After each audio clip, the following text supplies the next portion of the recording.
La realidad es una sola, pero cambia. según quien te la cuente. La realidad la vivís acá. Radio con aguante. Piezas de realidad. Ahora, en Radio con Aguante, comienza Decime por qué. Muchas preguntas y algunas respuestas. Decime por qué. Tercera temporada. El programa de Carlos Tehuel.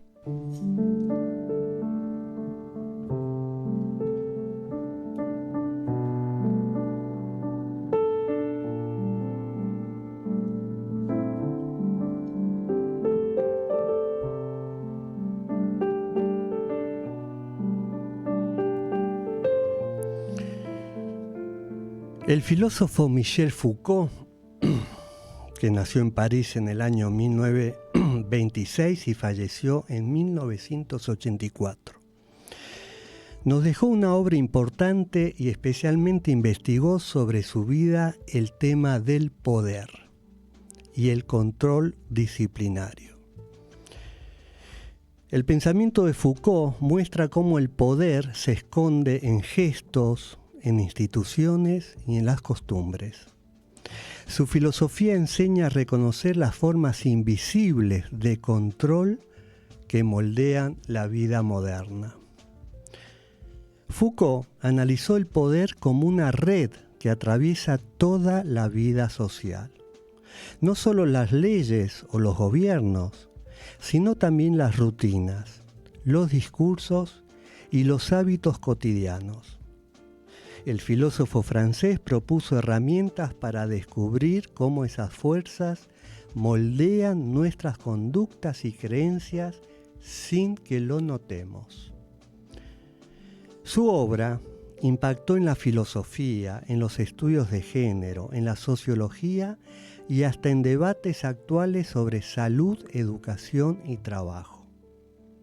Foucault cambió la forma de pensar al proponer que lo que consideramos normal o verdad está construido social e históricamente y no surge de manera natural.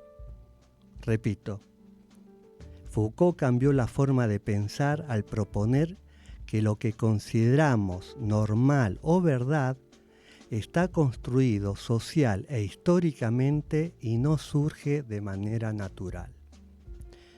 Para él, conocimiento y poder no son cosas separadas. Todo conocimiento está atravesado por relaciones de poder, y a la vez el poder se sostiene gracias al conocimiento. Por eso, lo que se acepta como verdad en un momento histórico no es neutral, sino que refleja quién tiene influencia y quién no la tiene. Este poder no siempre es visible ni violento. Se manifiesta en normas sociales, en rutinas laborales, en hábitos escolares, incluso en las conversaciones cotidianas. Por ejemplo, el simple hecho de decidir qué noticia se publica o qué dato se considera relevante ya forma parte de ese flujo de poder-conocimiento. Como consecuencia, dice Foucault, no hay conocimiento puro. Todo aprendizaje está influido por contextos, estructuras sociales y reglas que se dan por sentadas. Comprender esta microfísica del poder permite identificar cómo nos moldean sin que lo notemos. Foucault, inspirado por Nietzsche, creó la genealogía como herramienta para estudiar cómo surgen históricamente ciertas instituciones y prácticas sociales. La idea no es buscar el origen exacto de algo, sino mostrar que lo que parece normal es producto de contingencias históricas donde el poder jugó un rol clave. Con esta mirada, el filósofo analizó desde el manicomio y la figura del loco hasta la cárcel y la figura del preso. Todo lo que damos por establecido tiene detrás una historia de decisiones, reglas y relaciones de fuerza.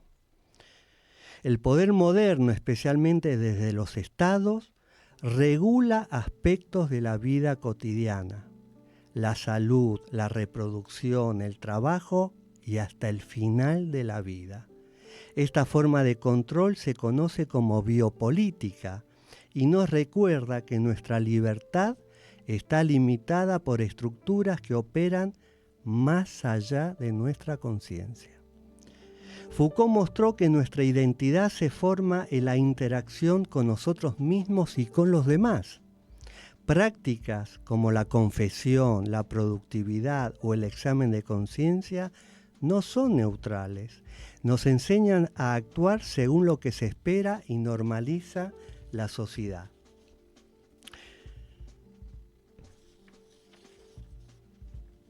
Estas tecnologías permiten cierta agencia, pero siempre dentro de un marco que define lo aceptable y lo deseable, mostrando cómo lo íntimo y lo social están profundamente conectados. Así, por ejemplo, entender la sexualidad desde Foucault permite ver cómo decisiones aparentemente privadas están atravesadas por fuerzas sociales y cómo es posible al mismo tiempo desafiar esos límites y construir otras formas de vivir el deseo y el cuerpo. Dejamos un poquito de lado el tema del poder y vamos a otro filósofo ya 500 años para hablar de Baruch Spinoza. Spinoza, filósofo que nació en 1677, filósofo holandés de origen sefaradí. Fue uno de los principales pensadores de la Ilustración, de la crítica bíblica moderna y del racionalismo del siglo XVII. Heredero crítico del cartesianismo, es considerado uno de los 3 grandes racionalistas de la filosofía del siglo XVII, junto a René Descartes y a Leibniz. Llegó a ser considerado como uno de los filósofos más importantes del principio de la Edad Moderna. Spinoza se convirtió en uno de los principales figuras filosóficas del siglo de oro holandés. Por sus pensamientos sobre la religión, las autoridades religiosas judías lo exoneran del judaísmo. Se tuvo que trasladar de Ámsterdam a La Haya, ya que en Ámsterdam no podía vivir por la exoneración que le hicieron los religiosos judíos. La filosofía de Spinoza abarca casi todos los ámbitos del discurso filosófico. Incluye la metafísica, la epistemología, la filosofía política, la ética y la filosofía de la ciencia. Spinoza se ganó una reputación duradera como uno de los pensadores más importantes y originales del siglo XVII. Su máxima obra, La Ética, se publicó en forma póstuma en el mismo año de su muerte, 1677. La obra se caracteriza por un racionalismo que se opone al dualismo de mente y cuerpo. Spinoza fue atacado con frecuencia por sus opiniones políticas y religiosas. Sus contemporáneos lo llamaban con frecuencia el ateo, aunque no negó en ninguno de sus trabajos la existencia de Dios. El pensamiento abarca epistemología, ontología, la relación alma-cuerpo, ética y el conatus. Hoy nos interesa ampliar el concepto de conatus, palabra de origen griego que significa esfuerzo, empeño, tendencia, inclinación innata de una cosa a continuar existiendo y a desarrollarse. Es una inclinación de una cosa que justamente tiene que desarrollarse y evolucionar. El conatus está ligado al concepto de potencia. La ética de Spinoza no se basa en el bien y el mal, sino en que lo que es bueno o malo para la potencia. El objetivo de la vida ética es pasar de ser objetos pasivos a ser sujetos activos. El conocimiento aumenta nuestra potencia y por lo tanto nuestra libertad. Siempre esta potencia está en relación a un otro. Ese otro tiene la capacidad de frenar o desarrollar la potencia de cada uno, nos dice el filósofo holandés. En el programa de hoy vamos a hablar del poder y la potencia, junto con Cecilia Lauriña, que ya está con nosotros, y vamos a investigar, a profundizar poder y potencia en la supervisión psicoanalítica. Soy Carlos Tehuel y les doy la bienvenida a Decime por qué. Decime por qué, tercera temporada. La historia continúa, con más voces que dejan huella. Decime por qué, el programa de Carlos Tehuel.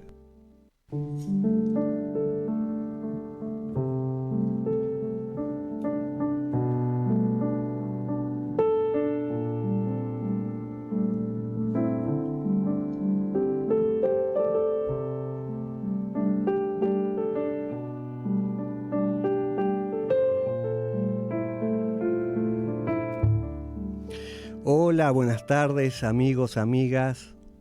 Comenzamos a transitar el programa número 33 en un día un poquito ya más frío, con una semana pesadísima en humedad, pero vamos a disfrutar la presencia en el estudio mayor de Radio con Aguante de Cecilia Lauriña y con Marcos Delgado en la operación técnica. Gracias, Marcos.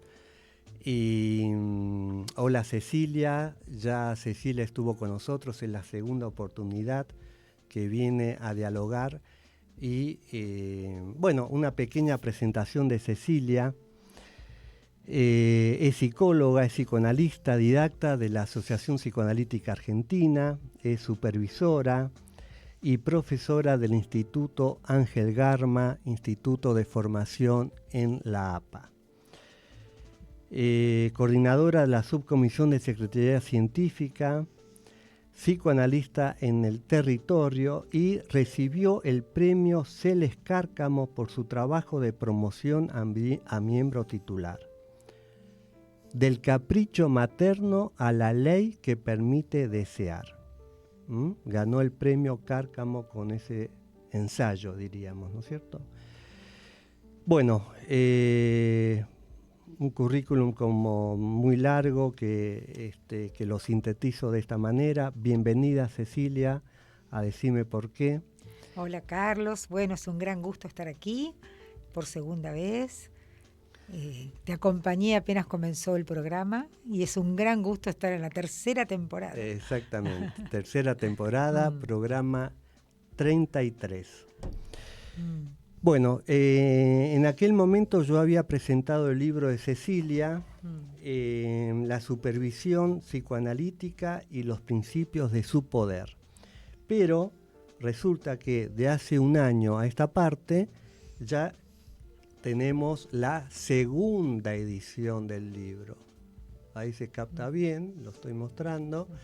Segunda edición. Esto significa que la primera edición se agotó y Letra Viva responde a, digamos, a este agotamiento de la primera, saca la segunda edición.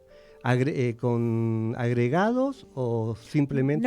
No tiene agregados porque en realidad se agotó, había pedidos del libro, entonces se hizo la segunda edición y yo ya estaba intentando ir por el segundo libro, así que ya en algún momento vendré con ese. Perfecto, acá te esperaremos con un segundo libro. Entonces, como el libro de Cecilia es la supervisión psicoanalítica y los principios de su poder, hoy vamos a hablar justamente cuáles son, cómo piensa Cecilia la cuestión del poder, pero también la cuestión de la potencia. Por eso me atreví justamente a citar a a dos filósofos modernos como Foucault, que investigó toda su vida el tema del poder, y Baruch Spinoza, allá por el siglo 1600, trabajó profundamente el tema de la potencia. Entonces vamos a hablar justamente con Cecilia, poder y potencia en la supervisión o de la supervisión psicoanalítica. Antes de entrar en el tema, les quiero recordar a los amigos y amigas que el sábado pasado hemos presentado en Jesús y Lacan, el bar en San Telmo, en el contexto de la primera feria psicoanalítica organizada por Diego Baracat, con un éxito increíble por la cantidad de gente que asistió. Bueno, allí en una de las mesas hemos podido hablar del libro Decime por qué, palabras que dejan huella, que están sintetizadas las 28 entrevistas que realicé durante el año 2025. Y allí estuvo también Cecilia participando del público en una, yo diría casi una fiesta que fue, ¿no es cierto? Compartiendo la salida de este libro, hablando de medios de comunicación y hablando de la transmisión del psicoanálisis en los medios de comunicación. No sé si se... Bueno, eso era algo que yo quería comentar, Carlos, porque me parece que este espacio se convirtió para nuestro territorio psicoanalítico en un espacio de transmisión psicoanalítica, de transmisión y de divulgación. Digo transmisión porque me parece que llega y conmueve muchos de los temas que son muy importantes para los psicoanalistas, pero también divulgación porque creo que se ha convertido en un espacio serio donde muchas ideas, de las ideas potentes que tiene el psicoanálisis, vayamos a la potencia, generadoras de nuevos pensamientos, se van pudiendo expresar aquí, ¿no? Y llegan a un público que no es psicoanalista, pero que puede acceder a las bondades de nuestro método. Y en este sentido, te felicito por esto de las palabras que dejan huella. Digo porque también lo aplico a la supervisión, ¿no? Uh-huh. Me parece que en la supervisión hay palabras que dejan huellas importantes en la formación de un analista. Y creo que este espacio, promueve y propicia eso. Bueno, te agradezco mucho, te agradezco esto y me das pie a leer un mensaje que me llegó hoy de una amiga y colega de la APA, Margarita Pavón, que me escribió lo siguiente. Siempre pensé que un buen psicoanalista es mucho más que teorías. Cuando lo psi se mezcla con lo social, lo antropológico, lo vivencial y lo espiritual, sale algo ético y estético como este programa. Bueno, la verdad, Margarita, te agradezco tanto este mensaje porque refleja justamente lo que en algún momento quise mostrar. Quise hacer un programa que refleje esto, lo estético y lo ético. Así que este mensaje me conmueve realmente, Margarita, y te agradezco un montón. Vamos a escuchar la primera canción y luego sí, ya entraremos a conversar con Cecilia Lauriña sobre el poder y la potencia de la supervisión psicoanalítica.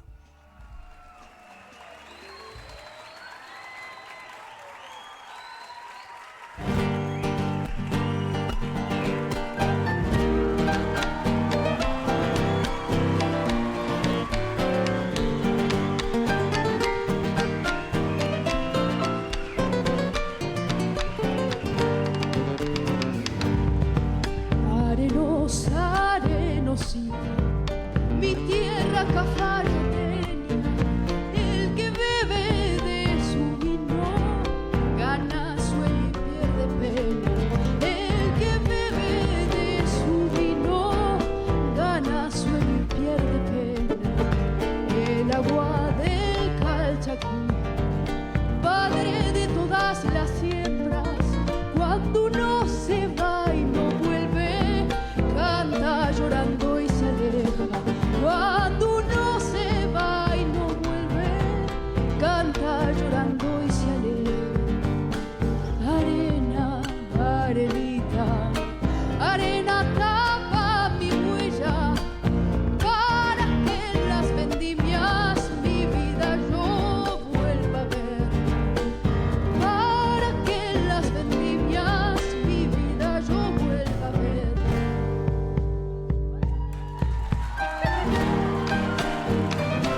ausencia, luna de arena morena, en carnavales de ausencia, deja que beba en tu vino la sabia cafayateña y que me pierda en la cueca cantando antes que me muera, y que me pierda en la cueca cantando antes que me muera.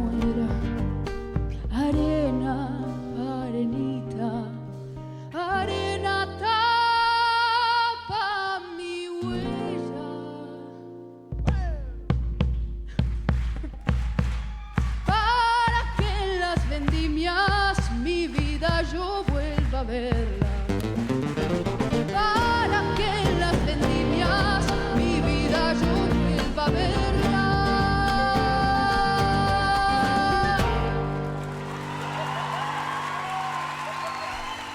El análisis es transitar por las cuerdas flojas que la persona que nos viene a ver, la persona que se pone en manos nuestras, nos ofrece. Entrevista en Decime por qué. La resolución de un conflicto no implica necesariamente la desaparición del rencor. Siempre hay algo que falta, ¿no? Y que pone en evidencia la injusticia. Eso es lo que habla el mito. Decime por qué, tercera temporada. El programa de Carlos Tehuel.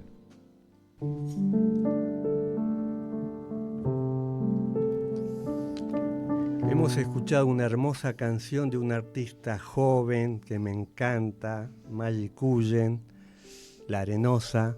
Espero que la hayan disfrutado como la disfruto yo cada vez que la escucho a Maggie con una voz que me encanta.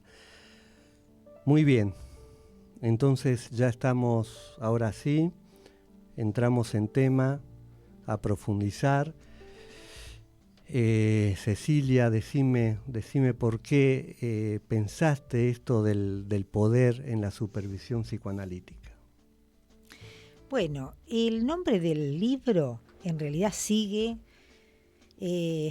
una idea de Lacan, ¿no? De los principios del poder de la cura psicoanalítica, idea que yo asocié a la supervisión. Uh-huh. Porque tanto el análisis como la supervisión, o podríamos pensar en el trípode, en las tres patas del trípode, porque también la transmisión teórica, circulan en transferencia y por lo tanto allí podemos ubicar una circulación del poder.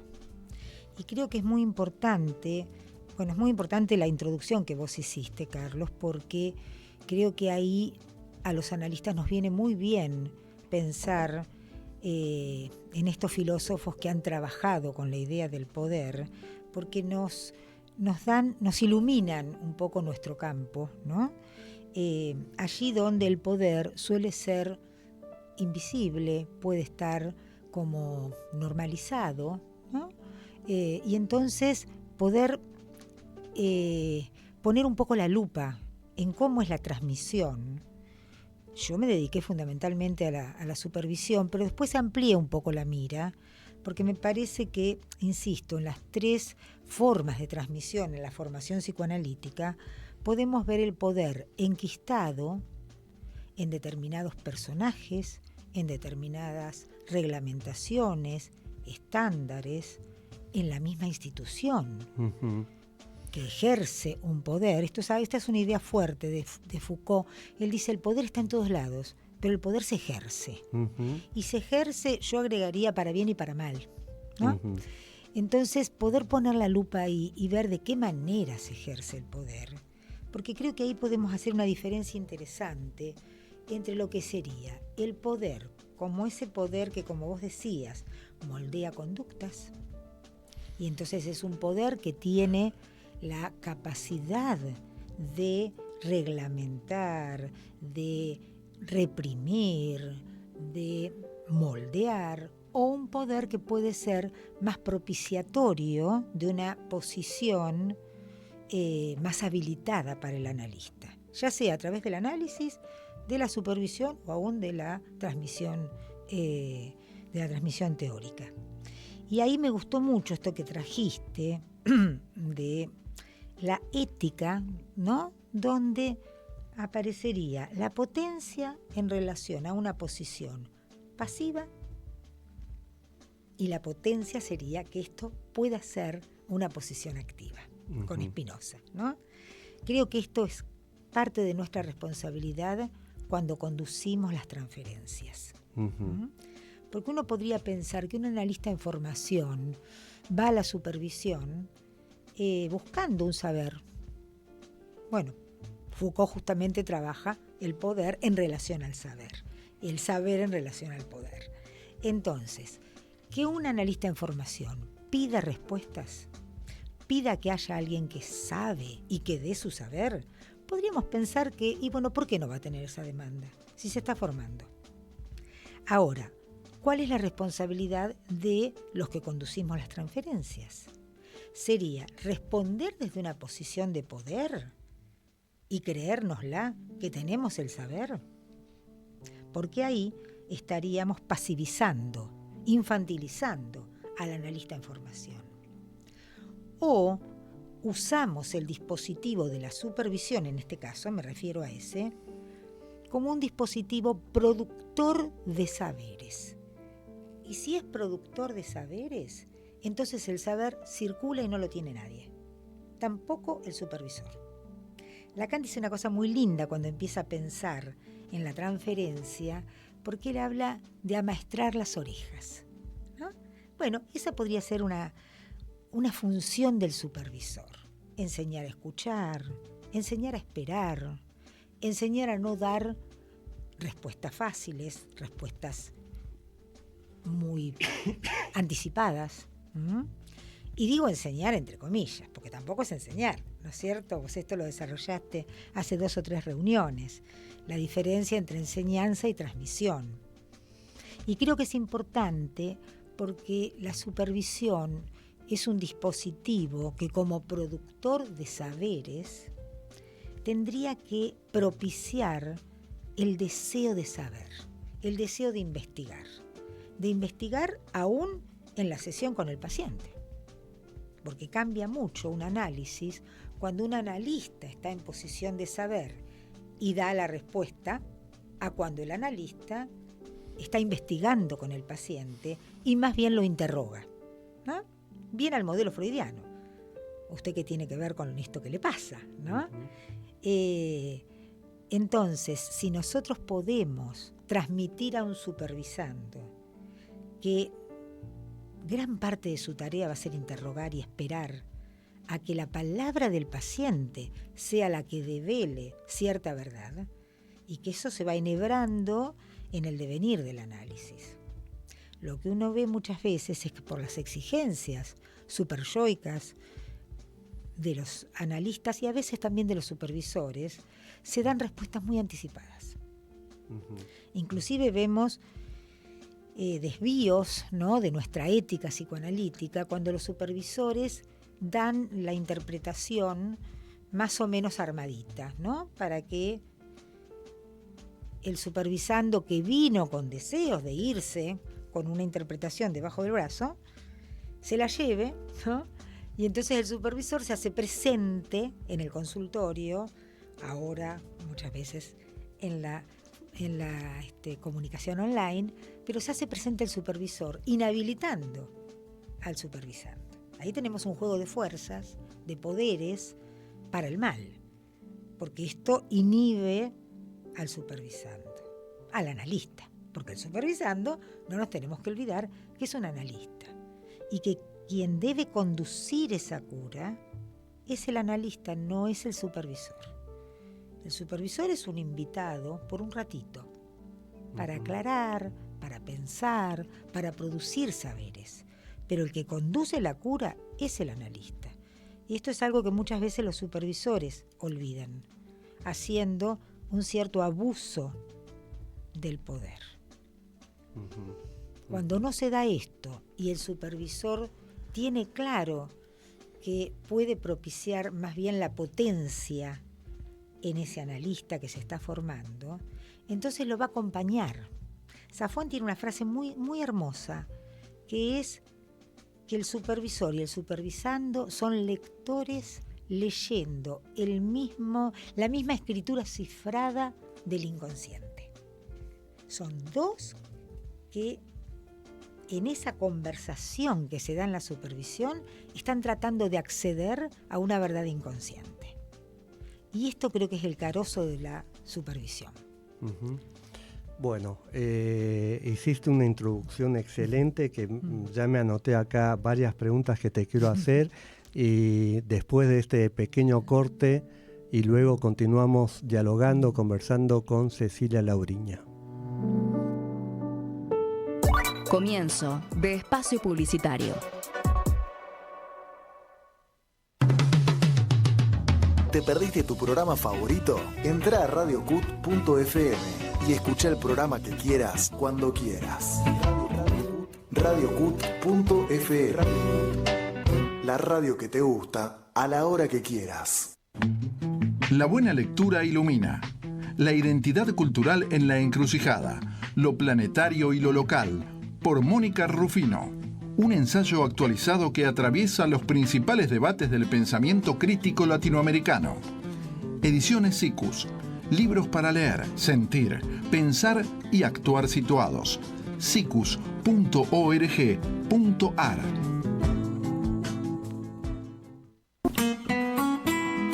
Historias y canciones del tercer planeta. 10 años en la radio y en tus oídos. Fin de espacio publicitario. Estás escuchando Decime por qué. Lo más alejado de una fake news que podés encontrar en la radio.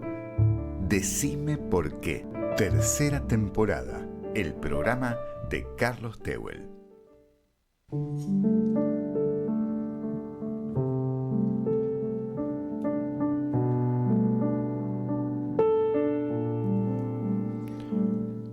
Continuamos entonces charlando, dialogando con Cecilia Lauriña sobre el tema del poder y la potencia en la supervisión psicoanalítica. Y quería, Cecilia, algunas preguntas de lo que desarrollaste recién. Hablaste del poder para bien y para mal. No solamente en el trípode, recuerdo que el trípode, ¿no? El trípode que consiste en el análisis personal, el análisis didáctico, como se llama, la supervisión didáctica y los seminarios. Pero hablaste del poder de la institución. ¿Podrías ampliar qué es el poder para bien y para mal? Bueno, qué pregunta, ¿eh?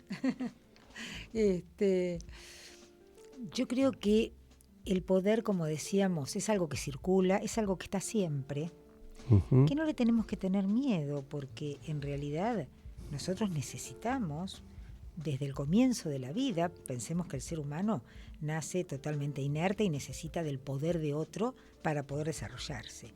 Y así, en muchas situaciones de la vida, necesitamos de un otro. Esto en primer término, ¿no es cierto? Y ahí tenemos el poder que le otorgamos a otro. En el dispositivo de la formación psicoanalítica necesitamos de otros, y acá yo reforzaría la idea de asimetría.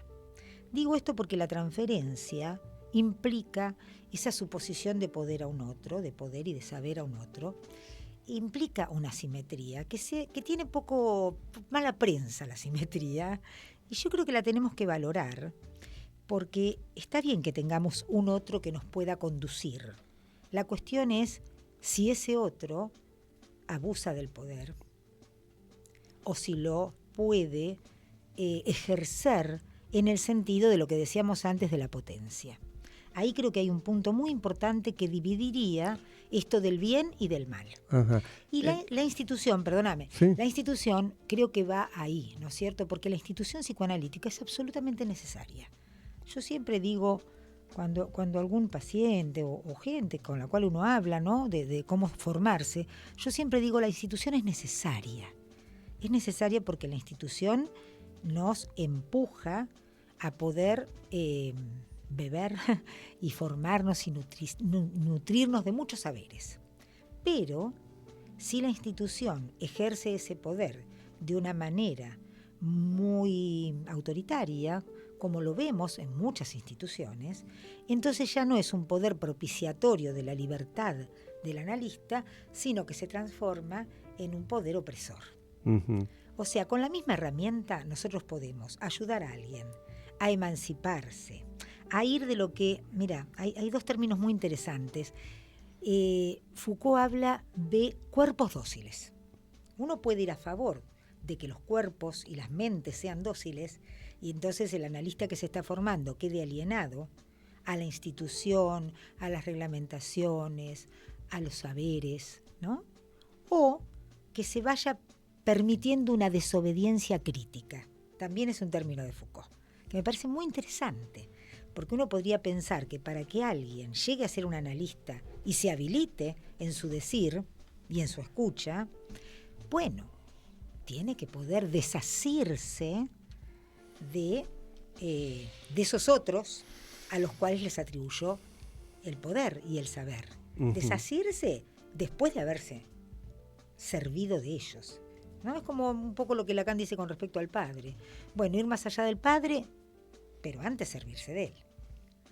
Ujú. Y acá estaríamos ahí, ¿no? En esta posibilidad de poder no ser tan obediente con el analista, el supervisor o el maestro, poder criticar, poder cuestionar, para poder llegar a un pensamiento propio, que es un poco lo que se hablaba la semana pasada con Mónica Ambra, ¿no? Esto de la enunciación propia. Yo lo que le agregaría a esa reunión que tuviste con Mónica, que me pareció excelente, es que para que un analista de información llegue a poder tener una voz propia, no es solamente un trabajo de su análisis y de su subjetividad. Creo que también es una responsabilidad de los que conducen las transferencias, que puedan barrarse. Ujú. Que aquel que está oficiando de supervisor o de maestro, bueno, pueda dar lugar al otro, ¿no? Al decir del otro, que no se quede enquistado en el poder, justamente, Ujú. para poder acceder a una posición más activa, a lo Spinoza sería, ¿no? Para poder acceder a la potencia. Ujú. Creo que este es un punto clave, que es cómo se transmite el saber. Ujú. Si cuando estamos trabajando con un supervisando, causamos el deseo de saber o le decimos que tome el saber que tenemos nosotros. Y ahí hay un concepto que está desarrollado en el libro, que a mí me parece muy importante, que es la abstinencia del supervisor. Tenemos que aprender a ser abstinentes, Ajá. que no es callarnos, es poder dar lugar a que el otro investigue con nosotros. No decirle lo que tiene que hacer. Ujú. Ayudarlo a pensar. Sí. ¿No? Fíjate que yo justamente marqué en tu libro Mm. esto que estás diciendo, qué coincidencia. En tu libro, en la página 77, vos decís, ¿tiene poder el supervisado? A simple vista, parece ser que el que tiene solo el humilde poder de demandar y recibir. Sin embargo, seguís diciendo, el supervisado porta el poder de erigir con su elección al supervisor en esa función y más oscuramente tiene el poder de abandonar al supervisor y de delatar. Muy fuerte esta palabra, delatar. Es aquel que en la institución puede develar los secretos de la práctica del supervisor en el contexto en el cual la institución psicoanalítica funciona como un panóptico. ¡Wow! Un panóptico. ¡Qué fuerte! Los supervisores aprueban, premian, habilitan o no a sus supervisados en un ejercicio vertical del poder. Pero los supervisados, en un ejercicio más horizontal, ejercen un poder delator. ¡Qué fuerte, Cecilia! Con sus comentarios y referencias en el lazo social que establecen en la institución, pueden favorecer o impedir las posibles transferencias al supervisor. ¡Wow! Muy fuerte este párrafo. Delatar. ¿Qué decirte? Las cosas que uno escribe. Bueno, pero no me arrepiento de escribir esto por una historia que te voy a contar un poquito, Carlos, porque cuando yo empecé a investigar el tema de la supervisión, lo hice a partir de una experiencia propia, muy desalentadora, muy traumática, con un supervisor. Entonces, cuando yo empecé a contar lo que me había pasado con ese supervisor, que realmente la pasé muy mal, porque era un poder para mal, era un poder que tenía que ver con la represión, con la censura, ¿no? Me empecé a encontrar, y hasta el día de hoy sigo encontrándome con muchos testimonios de prácticas en la supervisión muy autoritarias. Uh-huh. Entonces, ahí creo que porque fíjate que de la supervisión no se habla, nadie cuenta qué pasa en la intimidad de la supervisión, Uh-huh. ¿no? Y creo que es un territorio sobre el que tenemos que avanzar, escuchar un poco los testimonios de los supervisandos y también pedir a los supervisores que cuenten su clínica de supervisión. Yo estoy insistiendo mucho con eso, porque nadie cuenta cómo ejerce la supervisión, ¿no? Uh-huh. ¿Cómo se autoriza a ser supervisor? Y esto, Otto Kemper dice, ¿no? Los que dirigen las transferencias no cuentan. Yo tomé muy en serio eso y empecé a investigar, empecé a preguntar, y en realidad no hay testimonios de supervisores. Uh-huh. Y de los supervisandos, cuando uno puede habilitarlos a que cuenten un poquito estas cuestiones, nos encontramos con muchas situaciones muy, muy dolorosas. Muy dolorosas. ¿Podés contar alguna? Sin dar nombres, por supuesto. Hace 2 o 3 días, una supervisora me decía, recibí a una persona por primera vez y me dijo, vengo a verte a vos porque me arrastraron en la supervisión. Y yo, ¿qué quiere decir eso? Que la sensación que ella traía, ¿no?, es que la habían tirado por el piso, ¿no? O sea, que era una cosa así de maltrato. Y otra persona, a la misma supervisora, que le había dicho, te agradezco que no me maltrates. Entonces le digo, ¿cómo que me agradeces esto? Si esto es lo que hay que hacer. No, te agradezco que no me maltrates, ¿no? Bueno, estas cosas se escuchan mucho, ¿no? Y creo que en ese sentido, tenemos que avanzar sobre para qué sirve una supervisión, que no es vigilar y castigar, no es a lo Foucault.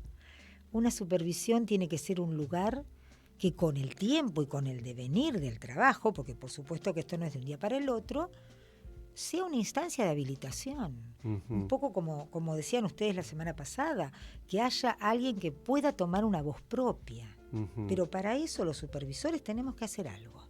Tenemos que trabajar nosotros en pos de que esa persona pueda ir produciendo una separación de la alienación inicial. Porque cuando uno recién entra a una institución, se aliena, o uno empieza a estudiar Freud, Lacan, uno se aliena a los conceptos, los estudia a la manera, como vos decías, de la enseñanza. Tengo que aprender esto, tengo que entenderlo, lo tengo que incorporar. Bueno, sí, es un primer tiempo, pero tiene que haber un segundo tiempo de cuestionamiento de esos saberes. Uh-huh. Ahora, me hiciste pensar lo siguiente, Cecilia, a ver qué pensás. La función del supervisor tiene que estar alejada del vigilar y castigar. ¿Por qué la institución se identifica con esas modalidades de vigilar y castigar? Más una institución psicoanalítica, que se supone que estamos todos analizados. ¿Por qué todavía está en esa superficie esta modalidad de vigilar y castigar? Si tenés algo que podés pensar al respecto. Blecher decía que la institución tiene el poder de enriquecer o empobrecer al analista. Claro, pero fíjate que toda institución tiene ese poder de posibilitar o reprimir. La institución familia, ¿no es cierto? Todas las instituciones. Pero la institución psicoanalítica se supone que todos sus miembros están analizados. Y debería sernos diferentes. Yo creo la institución psicoanalítica debería ser diferente. Claro. Pero parece que no, que es tan fuerte esto, que inherente al ser humano, ¿no es cierto?, de ejercer un poder sobre otro, que bueno, pareciera que tampoco es suficiente el análisis personal. Es lo que estoy pensando a raíz de lo que estás diciendo, ¿no? No, yo creo que no es suficiente, o en todo caso, bueno, habría que pensar qué pretendemos de los análisis, ¿no? ¿Qué pretendemos hacer con nuestros narcisismos? Yo si lo pienso en relación a la institución, pienso hasta dónde la institución soporta y da lugar a la incertidumbre, a que los saberes no sean absolutos, a que los saberes sean provisorios. Cuánto la institución necesita de las certezas para asegurarse su propia subsistencia. Pensemos que, bueno, una de las razones de la institución es preservarse a sí misma, ¿no? Entonces ahí, una de las preguntas que uno se hace es, bueno, ¿qué lugar da la institución psicoanalítica a, por ejemplo, al recambio generacional? A que la gente más joven asuma lugares de poder. A que haya más cuestionamiento de los saberes. Yo creo que nosotros estamos en una institución privilegiada, donde realmente mucho de esto ocurre, pero sabemos de muchas instituciones mirando para el norte en América y mirando a Europa, donde los saberes son bastante más dogmáticos que en nuestro territorio, ¿no? Donde las cosas son de una sola manera. Y en esto creo que la clínica lacaniana y los aportes de Lacan han dado mucho, ¿no? Para que esto no se siga dando así. Pensemos que la castración para Lacan no es amenaza, es habilitación. Entonces, que alguien pueda barrarse, que alguien pueda reconocer su falta, y acá ubicamos al analista, ¿no es cierto? Al analista, al supervisor, reconociendo la falta, esto es habilitante. Si pensamos en la docta ignorancia, ¿no? Como posición de disposición al saber, potencia diríamos, y no quedarse enquistado en el poder. Así es, muy bien. Hacemos el último corte del programa y luego seguimos dialogando con Cecilia Lauriña sobre este apasionante tema.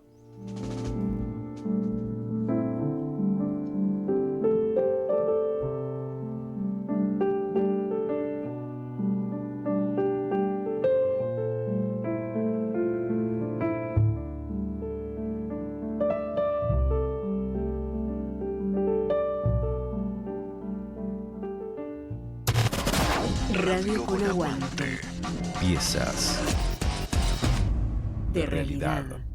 Estás escuchando Decime por qué, la curiosidad hecha radio. Decime por qué, tercera temporada, el programa de Carlos Tehuel.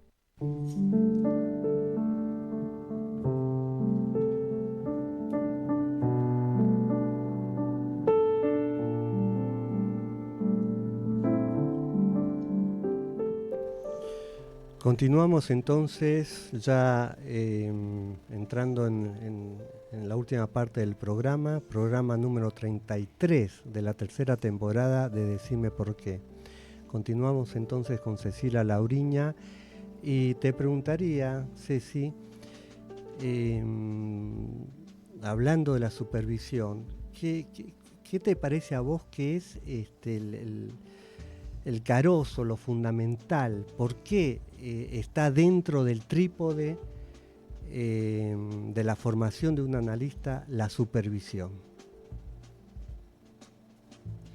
La supervisión nació hace más de 100 años porque había que habilitar a los analistas a atender a los heridos de guerra, digamos, así nace. De esto hablaba Mónica la semana pasada. Este dispositivo ha ido cambiando a lo largo de estos 100 años y creo que es de los 3 patas del trípode. La supervisión sería aquella que pretende garantizar, nosotros diríamos que con esto nunca se logra del todo, ¿no es cierto? Pero iría en la vía de que el analista pueda ir revisando su práctica. Porque en realidad, cómo uno funciona en el consultorio, para lo cual no hay recetas, no hay ninguna manera de prever nada, porque uno no sabe lo que va a traer el paciente, no sabe con qué se encuentra, y tampoco sabe de su intervención si fue efectiva o no. Eso siempre es a precup, siempre es a posteriori, quiero decir, ¿no? Entonces, en ese territorio incierto que es el consultorio, la supervisión como una posteriori, porque siempre pensamos lo que ya pasó, pero vamos tratando de que ese analista en formación, ojo, diciendo que la formación es siempre, porque creo que siempre tenemos que supervisar, siempre, por más que estemos oficiando de supervisores, también tenemos que supervisar nuestra práctica, porque solo con otro vamos a poder entender qué hicimos y por qué lo hicimos. Y ahí creo que la subjetividad del supervisado es fundamental, que pueda encontrar una posición.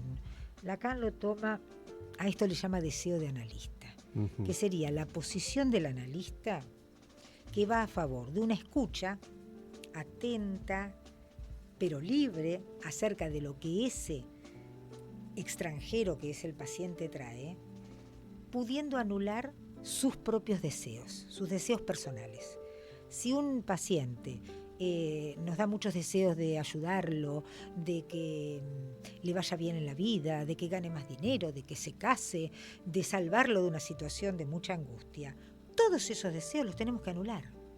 Por eso Freud decía que la posición del analista es tan difícil, casi imposible, porque uno tiene que anular su propia persona en función de la escucha y el poder acoger a ese otro. A eso Lacan le llamó deseo de analista, que él dice es un deseo más fuerte que el deseo de poder. Ajá. Ahí está el poder. Pero que en la vía, ¿no?, de su transcurso puede acoger el no saber. O sea, sería un analista que asume que no sabe y que tiene que ayudar a ese otro con su escucha, en principio con su escucha. Claro. ¿No? La supervisión le traerá el cierto plus y también el supervisor creo que tiene que asumir en su subjetividad que cuando trata de dar un saber, en realidad es un saber que no tiene. Porque el saber lo tiene el paciente. Así siempre. Es, el saber del inconsciente. Claro. Antes de continuar, Ceci, te quiero leer un mensaje que llegó de Laura Trota, nuestra amiga Laura Trota, y que dice así: excelente programa, muy interesante lo que plantea Cecilia respecto a qué pretendemos de los análisis y qué se le da lugar al recambio generacional. Y nos manda saludos para nosotros dos. Muchas gracias, Laura, por el mensaje. Gracias, Laura. Bueno, digamos, remarcó algo de lo que dijiste. Muy Paola bien. Basavilbaso también mandó saludos ¿Sí? antes de llegar. Sí. Bueno, Sí. bueno, muy bien. Mira, nos quedan poquitos minutos, pero nombraste algo que te quiero preguntar, más allá de la supervisión, que nos digas un poquito, porque es para otro programa, ya lo sé, pero que nos puedas contar qué notas de diferente o entre el análisis a distancia y el análisis presencial, porque lo nombraste en algún momento. Y como sé que investigás también ese tema, a ver si nos podés contar algo en relación a esta, si hay diferencia, cómo notas vos, porque sé que supervisás y analizás a distancia. ¿Qué nos podrías decir? Bueno, yo creo que la pandemia nos ubicó a todos en un terreno, en un territorio que algunos conocíamos porque ya veníamos haciendo algunas prácticas, quizás no de una manera tan masiva, ¿no? Online. Con la pandemia, bueno, todos de un día para el otro pasamos a trabajar online y ya han pasado 5 años, ¿no? Yo lo que puedo decir es que a nivel de las supervisiones estoy muy segura de que la cosa funciona muy bien, ¿no? Y que no funciona muy bien en un sentido superficial. Lo digo pensando en el manejo de la transferencia. Esta semana estuve leyendo justamente un libro acerca del manejo de la transferencia online. Y los ejemplos que leí no me parecieron relevantes en cuanto a pensar que con la presencialidad garantizamos algo. Ajá. Por supuesto, esto es caso por caso. Habrá personas con las cuales será muy importante verlas, ver que ellos nos vean, ¿no? Estar con ellos en presencialidad, pero me parece que hay presencia en ausencia, porque el analista puede estar muy presente aunque no esté presente en el cuerpo, digamos, en ausencia de los cuerpos, puede haber mucha presencia de los analistas, del analista, así como la presencialidad no nos garantiza una presencia del analista eficaz. En su función analítica. Eficaz. Claro. Me parece que lo que hay que analizar es la eficacia del análisis. En mi práctica, la verdad, yo no encuentro que los análisis online tengan algo que envidiarle al análisis presencial. Una de las cosas que leía era si la transferencia real, digamos, aquello que tiene más que ver con lo traumático, con la pulsión de muerte, aparecía en los análisis online. Y en mi experiencia, pero absolutamente, aparecen las situaciones más... Mira, los otros días un paciente me decía que en varios años de análisis presencial nunca había podido llegar tan profundamente a pensar situaciones muy terribles de abuso infantil, o sea, cosas realmente muy tremendas. Me dice, pero esto depende de que el analista no se achique. Me dice, yo ahora me doy cuenta que mi analista anterior se achicaba frente a eso. Y estaba en el consultorio, ¿no? Como que no lo soportaba. Entonces me parece que ahí, bueno, vuelvo a una frase de Lacan, que también me parece iluminadora, cuando él dice, psicoanálisis es lo que hace un psicoanalista. Frase medio rara, ¿no? Pero que creo que apunta a la posición del analista. Claro. ¿No? Que si el analista tiene una buena escucha y puede estar presente a través de la pantalla o a través de la escucha en un teléfono, realmente creo que no hay diferencia. Igual es un tema para que sigamos trabajando y estudiando, ¿no? Exactamente, sigamos trabajando, investigando, y a lo mejor también puede ser un tema para tu próxima venida a Decime por qué, para hablar de... Ojalá tenga algo nuevo. Psicoanálisis presencial y psicoanálisis a distancia. Una pequeña cosa, el psicoanálisis a distancia ha permitido la exogamia. Yo diría la maravillosa exogamia tan psicoanalítica, porque ha permitido, si hablamos de la formación psicoanalítica, que muchos analistas que no podían formarse o que estaban encerrados en instituciones muy pequeñas, empobrecedoras en definitiva, se abrieran y se tendieran puentes. Y creo que la exogamia es un rédito muy valioso. Perfecto, ¿no? Muy bien. Entonces, antes de concluir, vamos a escuchar una hermosa canción, antigua pero hermosa, que es un tributo a los héroes de Malvinas, Raúl Porchetto cantando Reina Madre.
Con esta canción que se ha convertido realmente en un himno como tributo a los héroes de Malvinas que canta Raúl Porchetto, nos vamos despidiendo y agradeciéndole a Cecilia Lauriña un programa realmente un lujo total para hablar del poder y la potencia de la supervisión psicoanalítica.